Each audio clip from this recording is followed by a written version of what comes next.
Welcome to 50th session. We were discussing about the chapter 3, redemption of preference shares.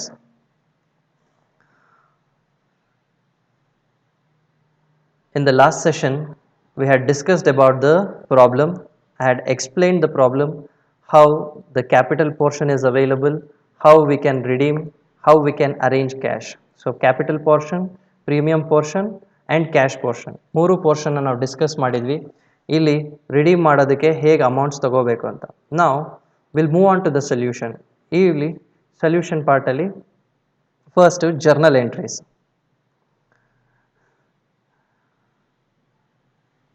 In the books of P Company Limited journal entries. First entry, ನಿಮಗೆ ಶೇರ್ಸ್ನ issue ಮಾಡ್ತಾ ಇದ್ದೀವಿ. Shares issue ಮಾಡ್ತಾ ಇರೋದ್ರಿಂದ ನಿಮಗೆ ದುಡ್ಡು ಬರ್ತಾ ಇದೆ. Entry pass ಮಾಡ್ಕೋಬೇಕು. Bank account debit 55,000 to equity share capitals. Shares issue ಮಾಡ್ತಾ ಇರೋದು 5,000 ಶೇರ್ಸ್. ಹೊಸದಾಗಿ ಇಶ್ಯೂ ಮಾಡ್ತಾ ಇರೋದು 5,000 shares. One share price 10 rupees ಇದೆ. 5,000 into 10, 50,000 rupees ಕಲೆಕ್ಟ್ ಆಗ್ತಾ ಇದೆ. ಈ ಶೇರ್ಸ್ನ ಪ್ರೀಮಿಯಮಲ್ಲಿ ಇಶ್ಯೂ ಮಾಡಿ ಅಂತ ಹೇಳಿದ್ದಾರೆ. ಪ್ರೀಮಿಯಮಲ್ಲಿ ಇಶ್ಯೂ ಮಾಡ್ತಾ ಇದ್ರೆ ಸೆಕ್ಯೂರಿಟೀಸ್ ಪ್ರೀಮಿಯಂ ಅಕೌಂಟ್ ಬರುತ್ತೆ. ಸೊ ಎಕ್ಸ್ಟ್ರಾ ಅಮೌಂಟ್ ಕಲೆಕ್ಟ್ ಆಗ್ತಾ ಇದೆ. ಆ premium amount securities premium account debit. ಇಲ್ಲಿ ಅವರು 10% ಪ್ರೀಮಿಯಂ ಅಂತ ಹೇಳಿದ್ದಾರೆ. ಸೊ ನೀವು 50,000 ಮೇಲೆ 10% ಮಾಡ್ಕೊಳ್ಳಿ, ನಿಮಗೆ 5,000 rupees ಬರುತ್ತೆ. ಅದನ್ನು ನೀವು ಪ್ರೀಮಿಯಂ ಅಮೌಂಟ್ ಆಗಿ ಕಲೆಕ್ಟ್ ಮಾಡ್ಕೊಳ್ಳಿ. 50,000 ಪ್ಲಸ್ 5,000 ಟೋಟಲ್ 55,000 ಬ್ಯಾಂಕ್ ಅಕೌಂಟಿಗೆ ಬಂದಿದೆ. ಬ್ಯಾಂಕ್ ಬ್ಯಾಲೆನ್ಸ್ ಜಾಸ್ತಿ ಆಗಿದೆ. Narration, being the issue of 5,000 equity shares of ₹10 each at a premium at 10% premium. Next second entry, ನಾವು ಎಷ್ಟು ಅಮೌಂಟ್ನ ಪ್ರಿಫರೆನ್ಸ್ ಶೇರ್ ಹೋಲ್ಡರ್ಸಿಗೆ ಕೊಡಬೇಕು, ಡ್ಯೂ ಎಂಟ್ರಿ ಕೊಡೋದಕ್ಕೆ ಬಾಕಿ ಇದೆ ಅನ್ನೋದನ್ನು ಚೆಕ್ ಮಾಡ್ಕೊಳ್ತೀವಿ. ಇಲ್ಲಿ 8% redeemable preference share capital account debit. So entire preference shares ಏನು ಅಮೌಂಟ್ ಇದೆ ಆ ಎಂಟೈರ್ ಅಮೌಂಟ್ನ ನಾವು ರೀಪೇ ಮಾಡ್ತಾ ಇದ್ದೀವಿ. ಕ್ಯಾಪಿಟಲ್ ಬ್ಯಾಲೆನ್ಸ್ ಶೀಟಲ್ಲಿ ನಿಮ್ಮ ಕ್ಯಾಪಿಟಲಲ್ಲಿ ಈ ಪ್ರಿಫರೆನ್ಸ್ ಶೇರ್ಸು ಪೂರ ರೀಪೇ ಆಗ್ತಾ ಇದೆ. ಯಾರು ಕೊಡ್ತಾ ಇದ್ದೀರಾ? ಪ್ರಿಫರೆನ್ಸ್ ಶೇರ್ ಹೋಲ್ಡರ್ಸ್ಗೆ ಕೊಡ್ತಾ ಇದ್ದೀರಾ. ಇನ್ ಬ್ಯಾಲೆನ್ಸ್ ಶೀಟಲ್ಲಿ ನಿಮ್ಗೆ 1 lakh rupees ಅಮೌಂಟ್ ಇರಲ್ಲ. ಹೊಸದಾಗಿ after redemption balance sheet prepare ಮಾಡ್ತಿರಲ್ಲ, ಅಲ್ಲಿ ನಿಮಗೆ ರಿಡೀಮಬಲ್ ಪ್ರಿಫರೆನ್ಸ್ ಶೇರ್ಸ್ ಅಥವಾ ಪ್ರಿಫರೆನ್ಸ್ ಶೇರ್ಸ್ ಕ್ಯಾಪಿಟಲ್ ಏನಿದೆ 1 lakh rupees ಇರಲ್ಲ. ಸೊ ಈ 1 lakh rupeesನ ಕೊಡಬೇಕು. ಇದ್ರ ಜೊತೆಗೆ premium on redemption of preference shares account 1 lakh rupees ಜೊತೆಗೆ ಪ್ರೀಮಿಯಂ ಶೇರ್ಸ್ ಕೊಡಿ ಅಂತ ಹೇಳಿದ್ದಾರೆ. 10,000 rupees ಪ್ರೀಮಿಯಂ ಕೊಡ್ತಾ ಇದ್ದೀವಿ. ಈ ಪ್ರೀಮಿಯಂ ಪೋರ್ಷನ್ನು ನಾವು ಆಗಲೇ ಚೆಕ್ ಮಾಡ್ಕೊಂಡ್ವಿ. ಓಲ್ಡ್ ಬ್ಯಾಲೆನ್ಸ್ ಶೀಟಲ್ಲಿ ಹಳೆ ಪ್ರೀಮಿಯಮ್ಮೇ ನಮ್ಮ ಹತ್ರ 9,000 rupees ಇದೆ. ಅದ್ರ ಜೊತೆಗೆ ಹೊಸದಾಗಿ ನಿಮಗೆ ಸೆಕ್ಯೂರಿಟೀಸ್ನ ಇಶ್ಯೂ ಮಾಡಿ ಶೇರ್ಸ್ನ ಇಶ್ಯೂ ಮಾಡಿ ಸೆಕ್ಯೂರಿಟೀಸ್ ಪ್ರೀಮಿಯಂ ಬಂದಿದೆ, ಅದು 5,000. ಸೊ 9,000 ಪ್ಲಸ್ 5,000 14,000 rupees ನಿಮ್ಮ ಹತ್ರ ಸೆಕ್ಯೂರಿಟೀಸ್ ಪ್ರೀಮಿಯಂ ಇದೆ. ಹಾಗಾಗಿ premium on redemption of preference ಶೇರ್ಸಿಗೆ ನೀವು ಎಂಟೈರ್ 10,000ನ ಸೆಕ್ಯೂರಿಟೀಸ್ ಪ್ರೀಮಿಯಮಿಂದಾನೇ ಕೊಡ್ಬೋದು. ಹಾಗಾಗಿ ಅದಕ್ಕೆ ಕೊಡ್ತಾ ಇರೋದನ್ನು ನೀವು ಸೆಕ್ಯೂರಿಟೀಸ್ ಪ್ರೀಮಿಯಮಿಂದ ಕೊಡ್ತಾ ಇದ್ದೀರಾ, ಅದಕ್ಕೆ ಒಂದು ಎಂಟ್ರಿ ಪಾಸ್ ಮಾಡ್ಕೋಬೇಕು. ಅದೇ ನಿಮಗೆ next entry. So next entry ನೋಡ್ಕೊಳ್ಳಿ. Securities premium account debit to premium on redemption of preference shares account. Securities ಪ್ರೀಮಿಯಮಲ್ಲಿ 10,000 rupeesನ ತೆಗೆದು ನಾವು ಯಾವುದು ಕೊಡ್ತಾ ಇದ್ದೀವಿ? Premium on redemption of preference ಶೇರ್ಸ್ಗೆ 10,000 ಕೊಡ್ತಾ ಇದ್ದೀವಿ. ಇದಕ್ಕೊಂದು ಎಂಟ್ರಿ ಪಾಸ್ ಮಾಡ್ಕೊಂಡಿದ್ದೀರಾ. Being premium on redemption of preference shares paid out of securities premium. So redemption ಪ್ರೀಮಿಯಂನ ನಾವು ಸೆಕ್ಯೂರಿಟೀಸ್ ಪ್ರೀಮಿಯಮಿಂದ ಕೊಟ್ಟು ತೀರಿಸ್ತಾ ಇದ್ದೀವಿ ಅಂತ ಹೇಳ್ತಾ ಇದ್ದೀವಿ. Next entry, profit and loss account debit 50,000. ಆಗಲೇ ಹೇಳಿದೆ 1 ಲಕ್ಷ ರೂಪಾಯಿ ಟೋಟಲ್ ನೀವು ರಿಡೀಮ್ ಮಾಡೋದಕ್ಕೆ ಪ್ರಿಫರೆನ್ಸ್ ಶೇರ್ಸ್ನ ರಿಡೀಮ್ ಮಾಡ್ತಾ ಇರೋದು. ಈ 1 ಲಕ್ಷ ರೂಪಾಯಿ ರಿಡೀಮ್ ಏನು ಮಾಡ್ತಾ ಇದ್ದೀರಾ? ಆ ರಿಡೀಮ್ ಮಾಡೋದಕ್ಕೆ ನಿಮಗೆ ಈಕ್ವಿಟಿ ಶೇರಿಂದ 50,000 ರೂಪಾಯಿ ಕಲೆಕ್ಟ್ ಮಾಡಿದ್ದೀರಾ. ₹1,00,000 ರೀಪೇ ಮಾಡೋಕ್ಕೆ ಈಕ್ವಿಟಿಯಿಂದ 50 ತಗೊಳ್ತಾ ಇದ್ದೀರಾ.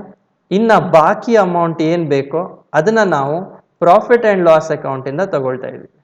ಹಾಗಾಗಿ profit and loss account debit 50,000 to capital redemption reserve ಅಕೌಂಟಿಗೆ ಟ್ರಾನ್ಸ್ಫರ್ ಮಾಡ್ತಾ ಇದ್ದೀವಿ.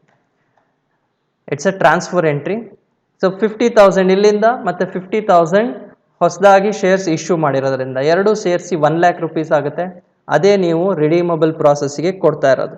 Narration being transfer of requisite amount from profit and loss account to capital redemption reserve to redeem the preference ಶೇರ್ಸ್ನ redeem ಮಾಡೋದಕ್ಕೋಸ್ಕರ ನಾವೇನು ಮಾಡ್ತಾ ಇದ್ದೀವಿ, ಪ್ರಾಫಿಟ್ ಆ್ಯಂಡ್ ಲಾಸ್ ಅಕೌಂಟಿಂದ capital redemption ರಿಸರ್ವ್ಗೆ ಟ್ರಾನ್ಸ್ಫರ್ ಮಾಡ್ಕೊಳ್ತಾ ಇದ್ದೀವಿ.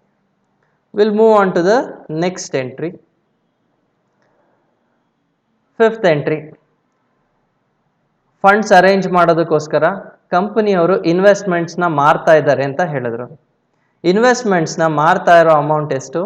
70,800ಗೆ ಮಾರ್ತಾ ಇದ್ದಾರೆ. ನಿಮ್ಮ ಕಂಪ್ನಿಯಲ್ಲಿ ಇದ್ದಿದ್ದ ಇನ್ವೆಸ್ಟ್ಮೆಂಟ್ಸು ₹60,000. ₹60,000 ಇನ್ವೆಸ್ಟ್ಮೆಂಟ್ನ 70,800ಗೆ ಮಾರ್ತಾ ಇದ್ದಾರೆ ಅಂದರೆ ನಿಮಗೆ ಪ್ರಾಫಿಟ್ ಆಗ್ತಾ ಇದೆ.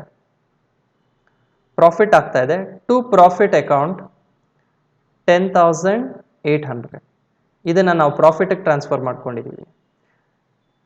So entry narration being sale of investment at a profit ಆಗಿದೆ. ಹಾಗಾಗಿ we have taken it to the entries, credit all incomes and gains. So we are getting an income, we have passed the entry. Next, last entry, preference share ಹೋಲ್ಡರ್ಸಿಗೆ ಅಮೌಂಟ್ನ pay ಮಾಡಬೇಕು, payment ಮಾಡಿ clear ಮಾಡಬೇಕು. ಈಗ ಆಗಲೇ transfer ಮಾಡ್ಕೊಂಡಿದ್ವಿ preference share holders ಅಕೌಂಟಿಗೆ ₹1,10,000 ಕೊಡಬೇಕು ಅಂತ. ಆ ₹1,10,000ನ ನಾವು ಪೇಮೆಂಟ್ ಮಾಡ್ತಾ ಇದ್ದೀವಿ ಈಗ ಬ್ಯಾಂಕ್ ಅಕೌಂಟಿಂದ. Bank account debit preference share holders account debit 1,10,000 to bank account 1,10,000. Narration being the amount paid on redemption of preference shares. ಇದಿಷ್ಟು journal entries.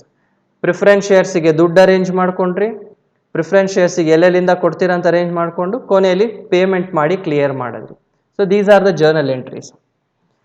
Next will move on to the balance sheet. ಹೊಸದಾಗಿ ನೀವು ಈ changes ಆದಮೇಲೆ ಬರೋ ಅಂಥ balance sheet ಹೇಗಿರುತ್ತೆ ಅದನ್ನು prepare ಮಾಡಿ ಅಂತ ಹೇಳಿದ್ದಾರೆ. You have to prepare that balance sheet. Will check how the balance sheet comes out. ಇಲ್ಲಿ balance sheet of P company limited as on 31st March 2020 after redemption. So after redemption ಆದಮೇಲೆ ಏನೇನು changes ಆಗಿದೆ ಅನ್ನೋದನ್ನು record ಮಾಡಿದ್ದಾರೆ. ಈಗ first ನಿಮಗೆ preference share ಹೋಲ್ಡರ್ಸಿಗೆ capital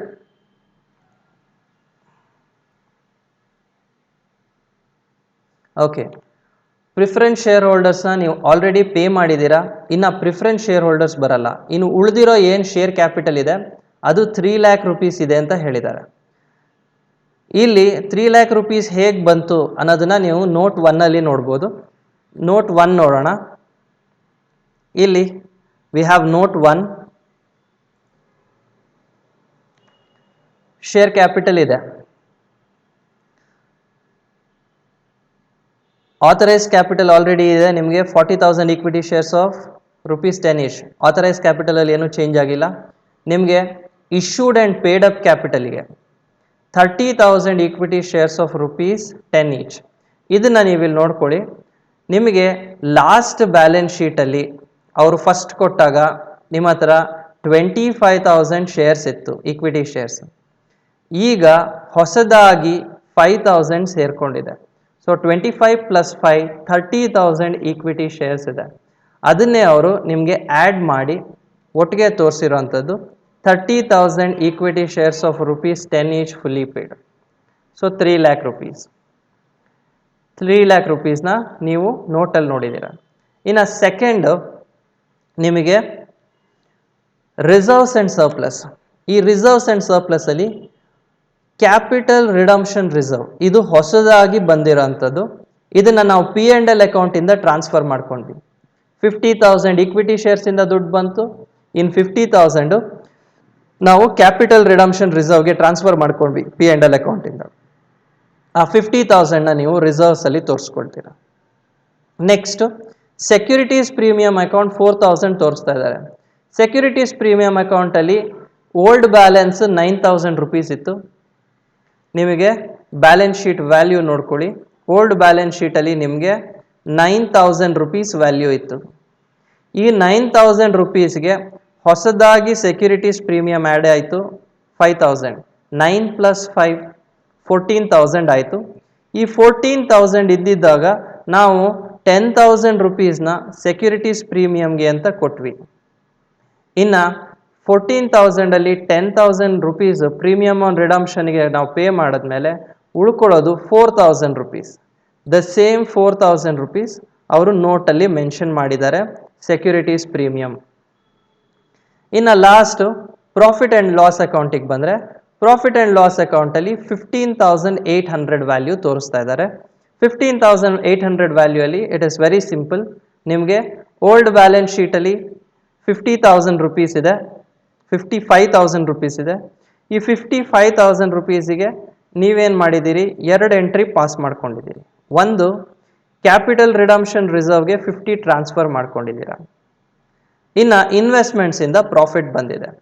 ಈ 2 ಎಂಟ್ರೀಸ್ನ ನೀವು ಕ್ಯಾರಿ ಔಟ್ ಮಾಡಿದ್ರೆ ಇಲ್ಲಿ 55,000 ರುಪೀಸ್ ಅಮೌಂಟ್ ಇತ್ತು. ಅದರಲ್ಲಿ 50,000ನ ನೀವು ರಿಡಂಪ್ಷನ್ ರಿಸರ್ವ್ಗೆ ಟ್ರಾನ್ಸ್ಫರ್ ಮಾಡಿಕೊಂಡ್ರಿ. ಜೊತೆಗೆ ಇನ್ವೆಸ್ಟ್ಮೆಂಟ್ ಸೇಲ್ ಮಾಡಿ 10,800 ರುಪೀಸ್ ಬಂತು. ಇದಿಷ್ಟು ನೀವು ವ್ಯಾಲ್ಯೂ ಸೇರಿಸ್ಕೊಂಡು ನೀವು ಡಿಫ್ರೆನ್ಷಿಯೇಟ್ ಮಾಡಿಕೊಂಡ್ರೆ ನಿಮಗೆ ವ್ಯಾಲ್ಯೂ 15,800 ಬರುತ್ತೆ. ಮೂರನ್ನು ಆ್ಯಡ್ ಮಾಡ್ಕೊಳ್ಳಿ, 69,800 ರುಪೀಸ್ ಬರುತ್ತೆ. You can check it. ಅದೇ ವ್ಯಾಲ್ಯೂನ ಅವರು ನಿಮಗೆ ಬ್ಯಾಲೆನ್ಸ್ ಶೀಟಲ್ಲಿ ರಿಫ್ಲೆಕ್ಟ್ ಮಾಡಿದ್ದಾರೆ, 69,800. ಇನ್ನು sundry creditors 22,500.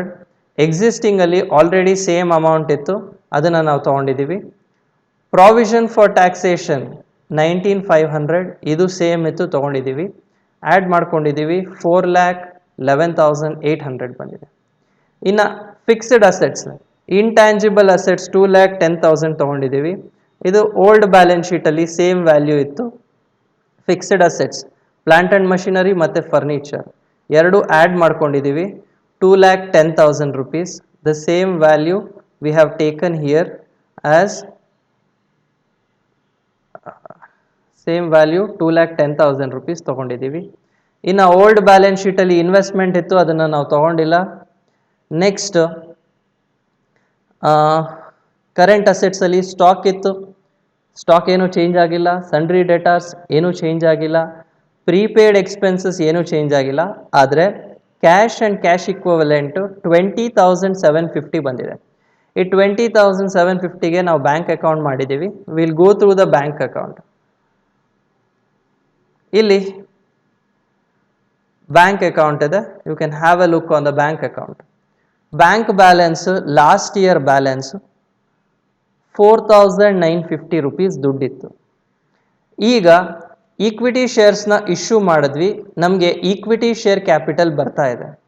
So equity share capital 50,000 rupees ಬರ್ತಾ ಇದೆ, ಇದನ್ನು ಆ್ಯಡ್ ಮಾಡ್ಕೊಳ್ತೀವಿ. ಇನ್ನು ಸೆಕ್ಯೂರಿಟೀಸ್ ಪ್ರೀಮಿಯಮಿಂದನೂ ದುಡ್ಡು ಬರ್ತಾ ಇದೆ 5,000, ಅದನ್ನು ಆ್ಯಡ್ ಮಾಡ್ಕೊಳ್ತೀವಿ. ಇನ್ನು ಇನ್ವೆಸ್ಟ್ಮೆಂಟ್ಸ್, ಸೇಲ್ ಆಫ್ ಇನ್ವೆಸ್ಟ್ಮೆಂಟ್ ಮಾರಿದ್ದೀವಿ, 70,800 ದುಡ್ಡು ಬಂದಿದೆ.